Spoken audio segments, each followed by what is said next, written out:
about the meeting. No kidding. I can't believe she said that to you.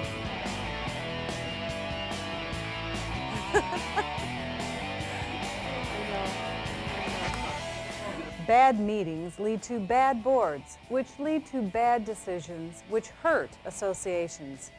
Bad meetings raise frustration levels, lead to mistrust by the owners, waste everyone's time, and makes it hard to find people to serve on the board. This tape will try to help you change that. We're going to look at the two basic meetings that most associations have, the board meeting and the general membership meeting. We'll show you proven techniques for holding shorter, more effective meetings.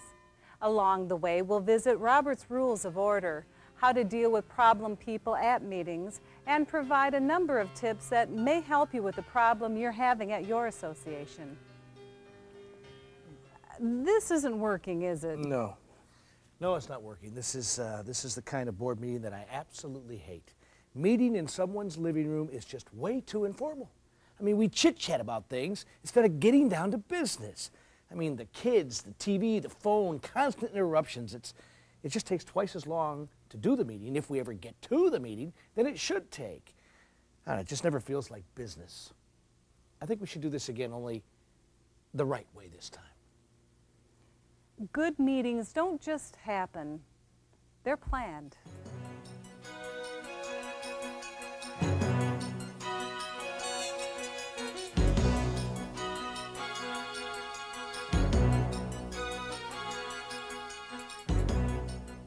You want to hold a meeting in a more formal setting than someone's living room. Now, we have a clubhouse where we can meet. If you don't have a clubhouse, try to hold the meeting where you can have a more business-like atmosphere. Often nearby schools, civic centers, or libraries will have meeting rooms available. Or you could meet at one of the board members' offices. Or if you have a management company, you could meet at their office. If you have to meet at someone's home, use the dining room table. Or bring a large folding table to at least give the appearance of a board meeting. A board table means business. The time of the meeting is also important. No, that's right. You should seriously look at times other than early evening to hold the meeting. I know after 8 or 9 hours at work, I'm tired and really don't want to have to make any more decisions. You're right. I know I'd rather be unwinding at home than dealing with any more problems. If you have a manager, consider holding meetings during business hours or just at the end of the business day. When you meet later in the evening, you're paying for the time and expense of that manager's stay past business hours.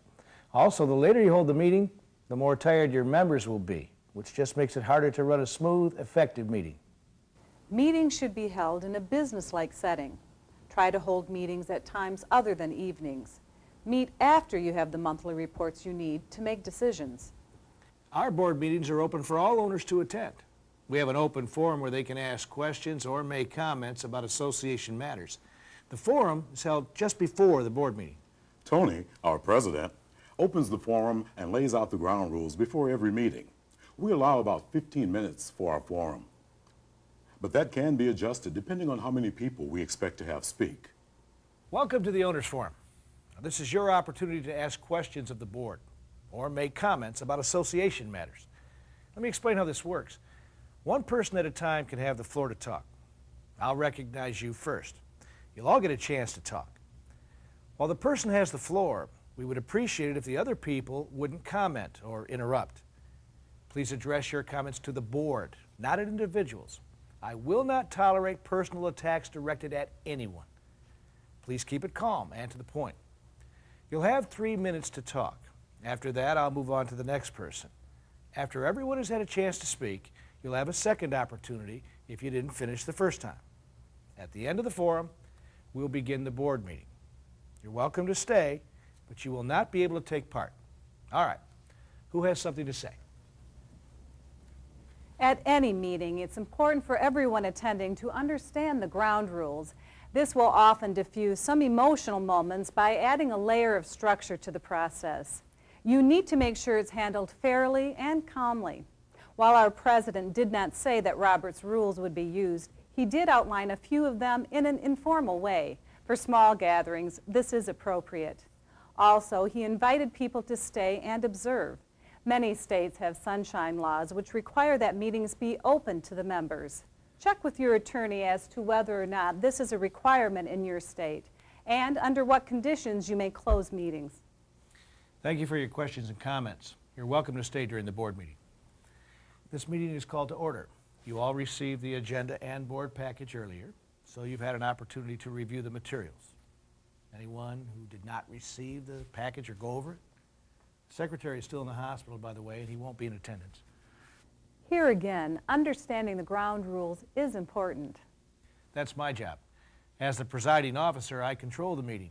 Our bylaws require us to use Robert's Rules of Order for our meeting's procedure. But for small meetings, like our board meeting, they're less formal. The ground rules for the board meetings are pretty simple. Only one person speaks at a time, and I decide who that will be. We deal with only one issue at a time. Any board member who wants to speak on an issue will be given the chance. Decisions require a motion, second, and vote. Once the vote is taken, all discussion of the issue stops. We don't want to keep rehashing the same things over and over. What about the agenda? Well, that's my responsibility also. I touch base with the board members, committee chairs, and the manager to see what's ready to be dealt with, and then draft the agenda. You'll note a few things about the agenda. First, I put times on it. You'd be surprised how much that helped keep people on track.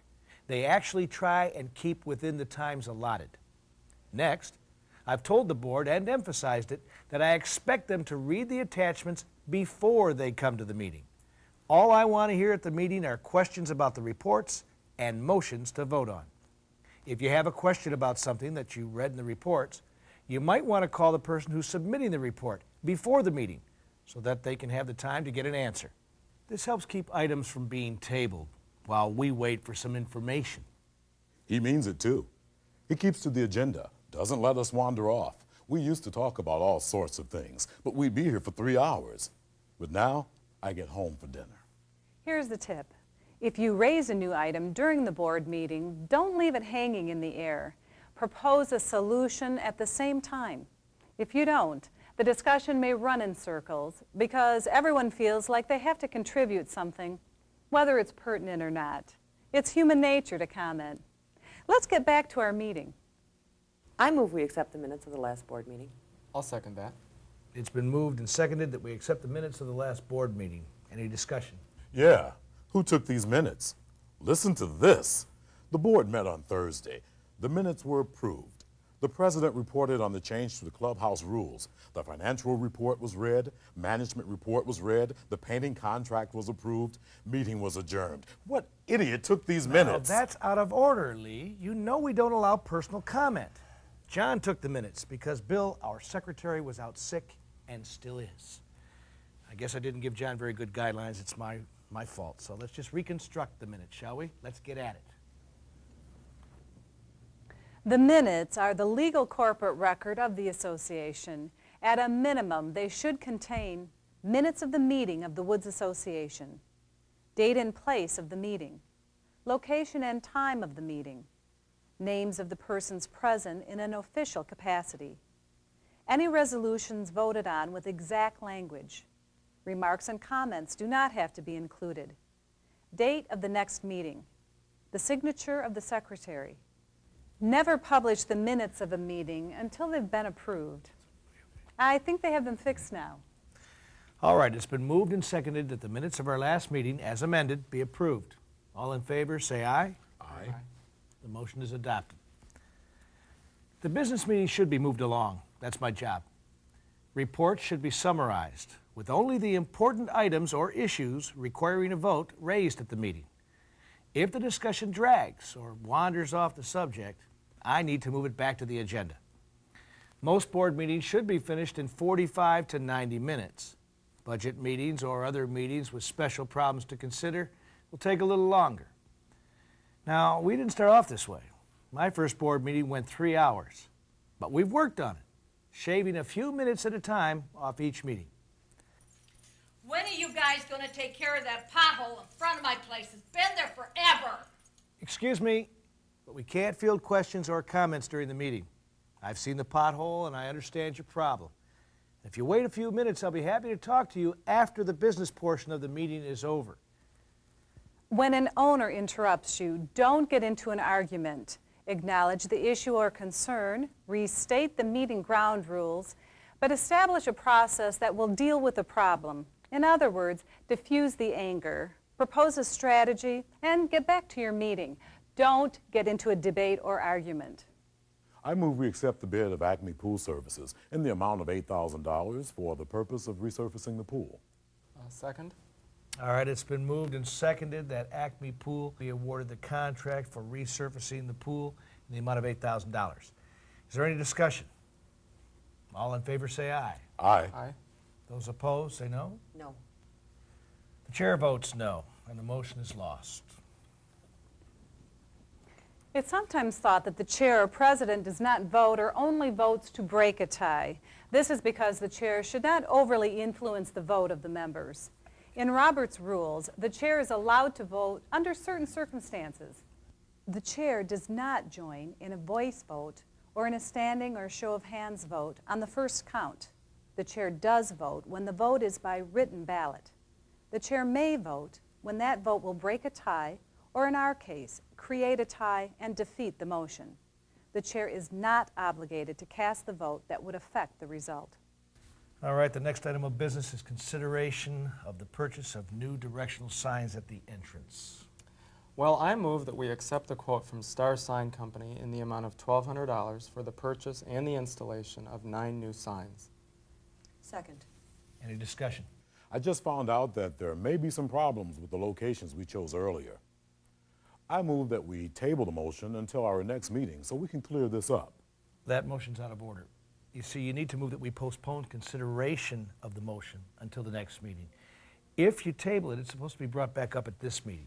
Okay, I move that we postpone consideration of the motion until our next board meeting. All right. Here are the important points for you to remember.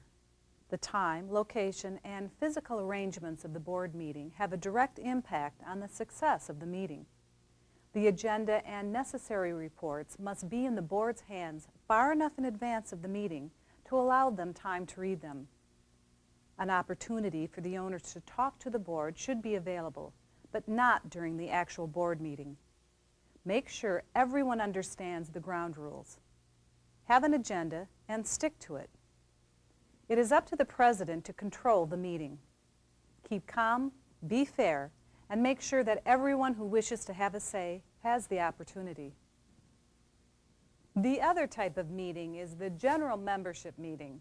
Most associations have only one of these a year, the annual meeting at which directors are elected. But you may find yourself holding more than one for other purposes. Your documents will outline when a general meeting is required.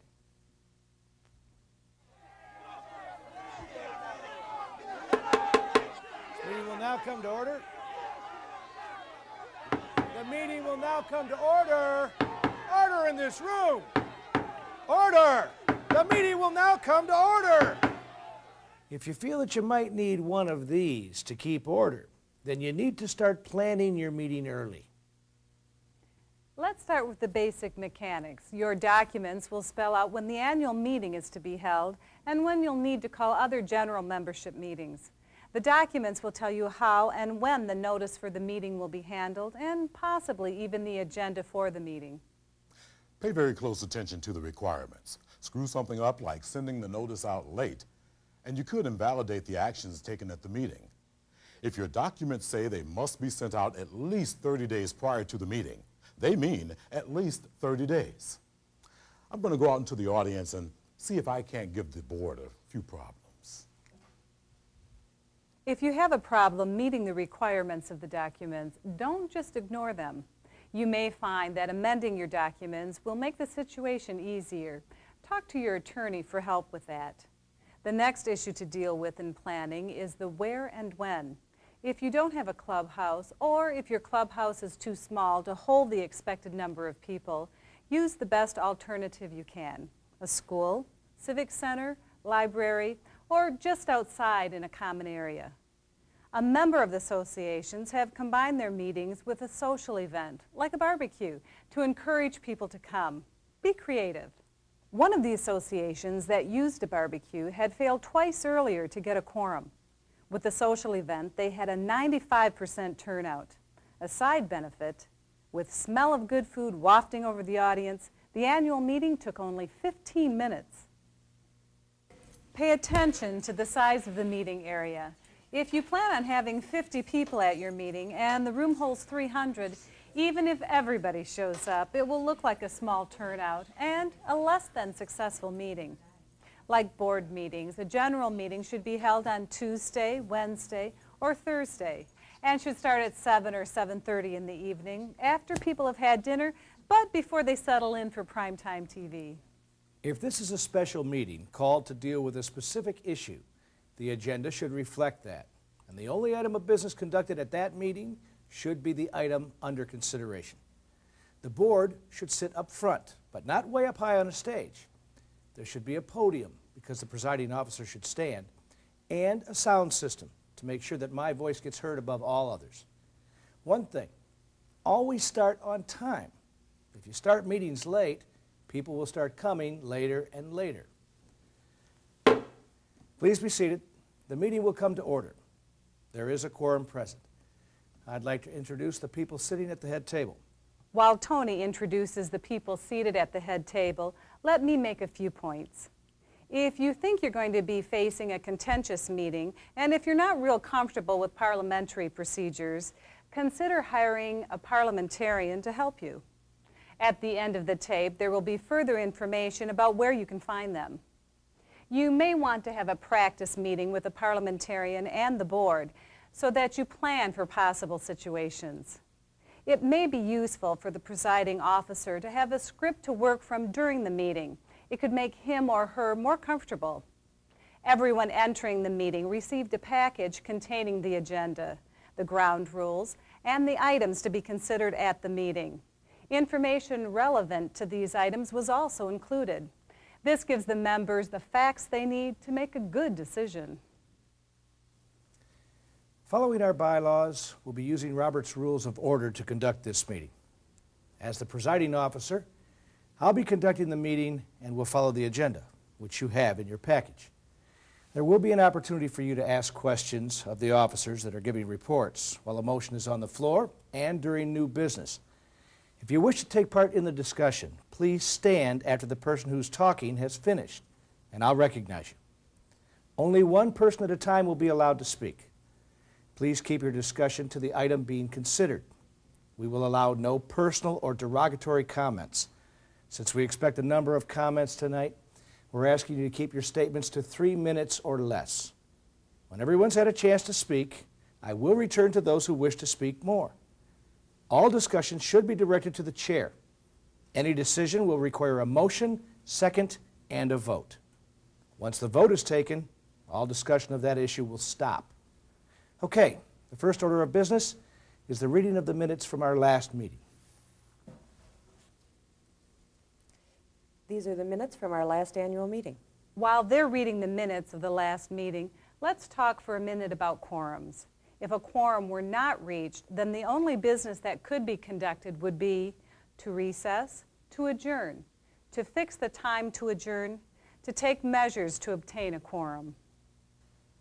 The motion to approve the minutes as read is adopted. We will now hear the reports of the officers, starting with the treasurer's report. Please take a look in your package, and that's a financial report. May I have a motion to adopt the report of the auditor? I move that the report of the auditor be approved. I second it. All right, it's been moved and seconded that the report of the auditor be approved. Is there any discussion? As a side note, the report of the treasurer at board or annual meetings is not adopted or approved. If there were mistakes or calculation errors, they would also have been approved. The audited statement of the financial records is what you would adopt. Are we gonna be here all night? Let's get to the election so we can get you guys off the board. Your comments are out of order. The motion on the floor concerns the report of the auditor. Do you wish to speak to that issue? No, I want to get you crooks off the board so we can stop spending so much money. The member's remarks are again out of order. Please be seated. Let's take a break from the meeting for a minute and talk about how to deal with someone who's upset. As the presiding officer, there are a number of things you should do. Get to know Robert's rules and use them fairly. Announce the ground rules at the beginning of the meeting. Retain the services of a parliamentarian. Have the board and the others who will be at the head table meet early to practice how to run the meeting. Always remain calm. Keep your voice at a moderate level. Don't drone, but don't raise it either. Acknowledge the emotions of the angry person without conceding the problem. For example, I understand that you're angry about this situation. Here's what we're going to do about it. And then deal with it at the appropriate time. Never allow personal or verbal abuse. Refer any threats of litigation immediately to the association's attorney who should be at the meeting. When someone threatens to sue, stop your end of the conversation immediately. There's not much you can do to enforce the rules if a person is determined to be disruptive. You can't physically remove them. You could end up being sued. You can ask them to leave, but your action could be construed as a disenfranchisement of their voting rights. If you even remotely suspect that there's a possibility of physical violence, consider hiring an off-duty police officer to be sergeant-at-arms during the meeting. Don't expect or allow a resident to use force on another owner. If you've acted calmly and rationally, usually the other owners will soon tire of the disruptions caused by a few. Also, the Vice President and I took a class in parliamentary procedure at our local community college. I feel a lot more comfortable up here now that I'm familiar with the way it works. Nobody intimidates me, and I can really keep the meeting moving along. Point of order. Yes? I still haven't gotten answers to the question about the repairs to my unit. You're out of order. Point of order can only be raised when you know that there's been a violation of the rules, bylaws, or laws. You shouldn't use it to disrupt the meeting or to bring up something that's not under discussion. You'll be given a chance to talk. Sure, you guys say go ahead and talk, but you guys never listen. Most people really don't understand the rather complicated Robert's rules. But if the president takes a few moments to explain how the meeting will be run and uses the rules fairly, they should actually help in moving the meeting along. Is there any other new business to bring before the membership? Hearing none, a motion to adjourn is in order. I move to adjourn. I second. All right, it's been moved and seconded to adjourn the meeting. All in favor say aye. Aye. Those opposed say no. The ayes have it. The meeting is adjourned. A well-planned meeting will allow the association to conduct its business with a minimum of fuss and distraction. It will reduce the amount of time the association business takes from your personal life, and that's something all board members will appreciate. There are a number of publications available to help you with the meetings process. The Guide for Presiding Officers and the Basic Parliamentary Procedure Workbook by Joyce L. Stevens are excellent resources. We hope this tape will help you to hold more effective meetings. The Community Associations Institute GAP reports on the role of the association president and the Guide to Annual Meetings, Special Meetings, and Elections are also good to have in your association's library.